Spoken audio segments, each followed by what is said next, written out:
fans out there will recognize our next guest as one of the founding members of Bruce Springsteen's E Street Band.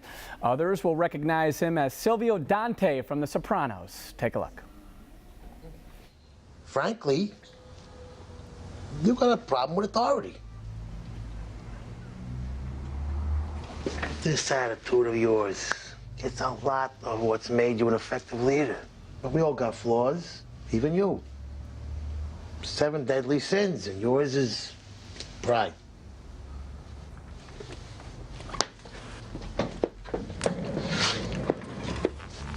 All due respect, you got no idea what it's like to be number one.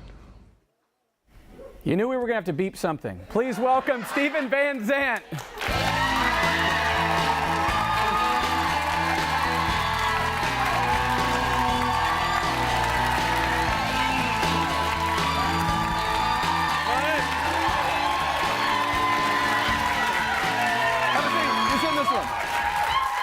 All right, is this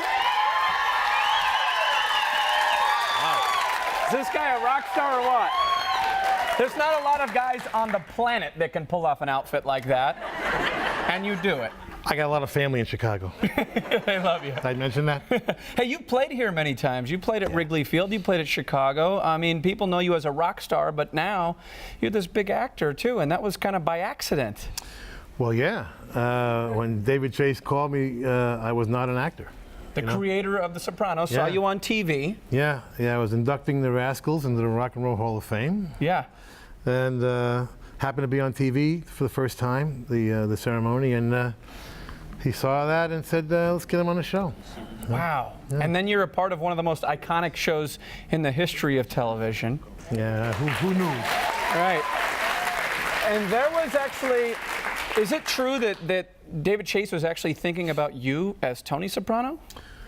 Well, yeah, we don't talk about that too often, but yeah, that's true. But you say you liked being the second guy. Well, yeah, I hadn't acted before, and HBO, when David mentioned this to HBO, they were like, you out of your mind. You know, it was a big deal for HBO. They were a small little station at the time.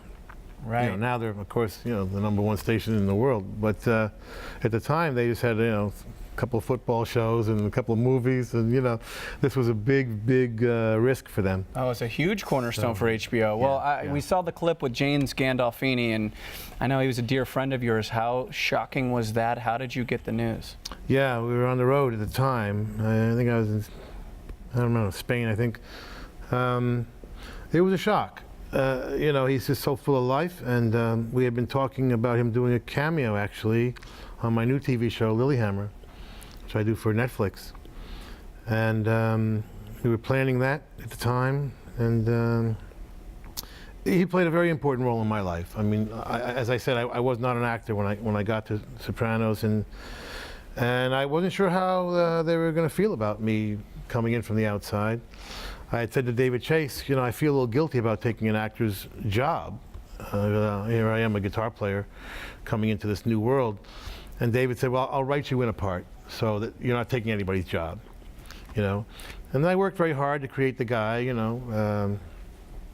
gained 50 pounds. I did the hair thing, found out where the mob makes their suits. You play you're so convincing, though. It's like acting must have been it's like your kindred spirit. I had been a fan, of the genre, but I wasn't sure how the actors were going to react to me. And Jimmy immediately showed me total respect, which caused the entire set to give me total respect, and it was very effortless, and as I've said many times, just doing a scene with him made you a better actor. He was just that good. And so, yeah, he was not only a mentor as far as the acting and the craft, but also in making me feel very comfortable. Yeah. Now, do you still consider yourself a rock star first? I don't know. I've been doing that a long time, so I guess that's always going to be most of my life. But no, this new craft of acting is wonderful. We're in the second season of Lilyhammer coming on in December. Right, and you play a mob boss that's in protective custody? Yes. And so it's a stretch. Yes, it's a very different role. Yes. But actually, the circumstance is so different that it actually is substantially a different role. He's a different guy. Silvio was very closed down. He had to watch out for Tony Soprano. He was the only guy on the show, the only character that did not want to be the boss. Right. Where this guy, Frank the Fixer Tagliano, in Lilyhammer, he really is a boss. Yeah. So he's much more wide open, a little bit crazier. And being in Norway, trying to fit into that society is quite an unusual show, right. For Netflix to have picked up, you know. And there was the first broadcast, the first original content. Speaking of bosses, Bruce Springsteen, you're his right-hand man. You gave him the nickname, the Boss. A lot of people don't know that. How did you come up with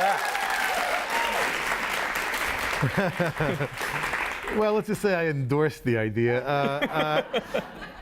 In my neighborhood, I was a boss.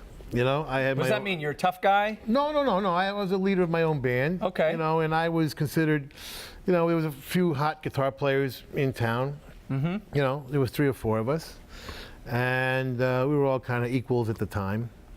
So people found it very surprising that I would join up with his band. Right, and this is when neither one of you guys are famous. You're playing small venues, bars. Yes, and any one of us could have been successful or not. And so it was a very unusual move for me to join up with him, and for me to start calling him the boss. You know, when a boss calls somebody the boss, that makes them the boss. Right. Yeah. And you said that music was your only outlet. That was it for you. It was music or bust. Yeah. Well, yeah. We were. I would like to say, you know, I would like to say we were courageous and we stuck to our guns and, you know, we knew we were going to make it. The truth of the matter is, we were losers. We were misfits. we were freaks. We were the only guys left standing. You and Bruce? Yeah. Everybody else who had an option took it. You know. A job, a college, military, you know, whatever, you know, and we couldn't do anything else. So it worked out. We became rock stars. Yeah, it worked out. Actor and a rock star. You live like every man's dream. Yeah, several actually. I'm doing pretty good, you know. And Bruce was the best man in your wedding? Yeah. Do you remember the bachelor party? Vaguely.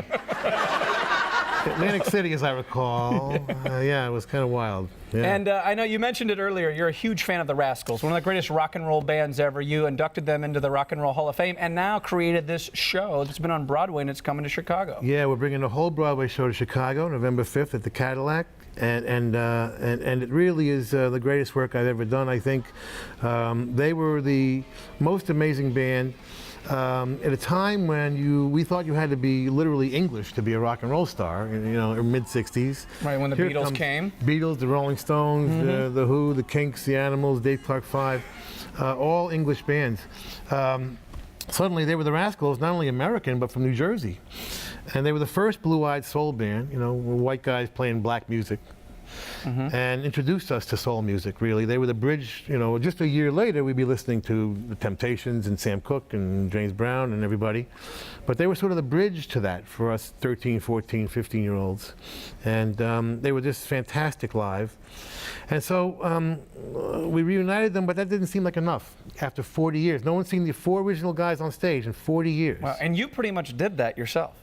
Yeah, I was for selfish reasons. I just wanted to see them again. You know? I gotta get them back together. So I wrote a show where they tell their story.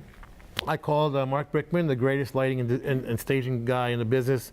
All those Pink Floyd images you see, and Paul McCartney, he did all that. He was Bruce's first light guy, actually. I said, Mark, I want to do something really big, and he created this 50-foot screen behind them. So we filmed them telling their story. They come on stage. It's a total 28-song, you know, keeps the entire integrity of a concert. 28 songs more than they ever did in the 60s. And they do like 3 songs, the stage goes dark, and this huge screen lights up, and they speak to the audience, you know? And whether you're a Rascals fan or not, you certainly leave a Rascals fan, but more than that, we transport people back to the 60s for 2 hours. And that has had an amazing effect on people. Sure. Honestly, because, you know, we spend all of our days hearing 24 hours of bad news, you know, all of us, you know?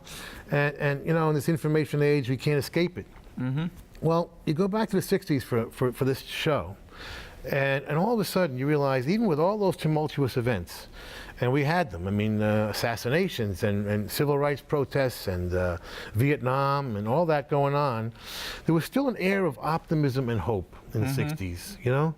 We looked forward to the next day, to the next week, next year, knowing life was going to get better and better, you know? And you realize that's gone. Right. You know? So you recapture that. Yes, and it's sad that it's gone. So people are coming out transformed. They're like, you know, why? What's going on with my life? You know, they're rethinking their whole, you know, their lives, and it's been very, very rewarding. Right. And music has been so influential to you. I mean, I've heard you talk about not only the Rascals, but the British invasion, and what the Beatles were really a huge influence in your life. Well, yeah, the whole British invasion, like I said, the Beatles and Stones and you know, all those groups were the first time anybody saw a rock and roll band. Right. Before that, it was individuals like Chuck Berry and Little Richard, you know, Bo Diddley, and singing groups, you know, doo-wop groups, and surf instrumental groups, but there was no band who sang and played and eventually wrote their own songs. Right. That was a new idea. Right. And that appealed to me because it communicated something different than an individual. You know, it communicated friendship and family, and ultimately it communicates community. And that's what rock and roll is really all about. Yeah. Communicating, you know, that passion that, you know, people working towards a common goal, you know, that's something that's really inspiring to me, and so we try to be equally inspiring as they were to us, you know, when we go on stage to this day. You know, we're trying to reach those standards, those heights of the Beatles in their prime, or the Stones in their prime, you know. Yeah. And we're never going to get there, you know. Yeah, you you're know, pretty so close. we Bruce keep trying, Springsteen we keep trying. the E Street Band's doing pretty well, but I know that you left music for a little while. You walked away from the band. Some people thought you were crazy for that, but you had some things that you wanted to do, and you're a huge political activist. Well, at the time, yeah, I got obsessed with politics. I had never paid attention in school, and I was a terrible student, you know, and all I cared about was rock and roll. And suddenly we got kind of successful, you know. 1980, The River, our fifth album, really broke through. And a kid in Europe, doing our first European tour, some kid in Germany said, you know, why are you putting missiles in our country? I'm like, I'm a guitar player. I'm not putting missiles anywhere. Yeah. You know, what are you talking about? And it just hit me finally that, you know, out of this country, you're not looked at as a guitar player or a Republican or a Democrat. You're looked at as an American. Right. You know? Well, it never occurred to me before that there was obligations that go with being an American citizen. So I started reading everything about our foreign policy since World War II, and I became obsessed with politics. And what do you think about what's going on now? oh, it's so sad. It's so sad. Yeah. You know, it's terrible because we end up having all this discussion about health care, you know, and we're always having the wrong conversation in our country. That's part of our problem. We shouldn't be talking about health care. We should be talking about health. Right. You know, we should be talking about the steroids and preservatives and additives and chemicals, you know, in the food, you know, that's poisoning everybody. Is why, you know, that's why we're the only nation that becoming 2 out of 3 people are obese. You know, you can diet all day long, but the food's working against you. Yeah. You know what I mean? And it's a terrible thing that we should be talking about that. You know, that's what the government's for, to protect us, right? Instead, you know, we get sidetracked with health care. You know, that's the wrong conversation. Right. Man of many hats, Steven Van Zandt. Thank you so much. Hey, make sure that you check out Once Upon a Dream starring the Rascals when it opens November 5th. Check it out. We'll be right back, everyone. Thanks, buddy.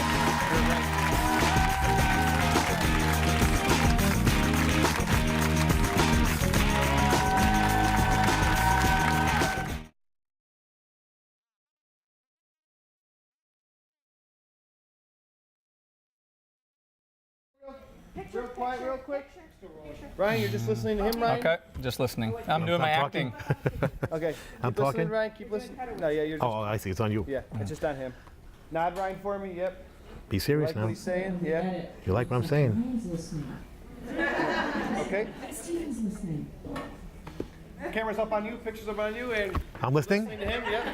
Go ahead. Do your best. Nice, Ryan. That's what he sees at the shows.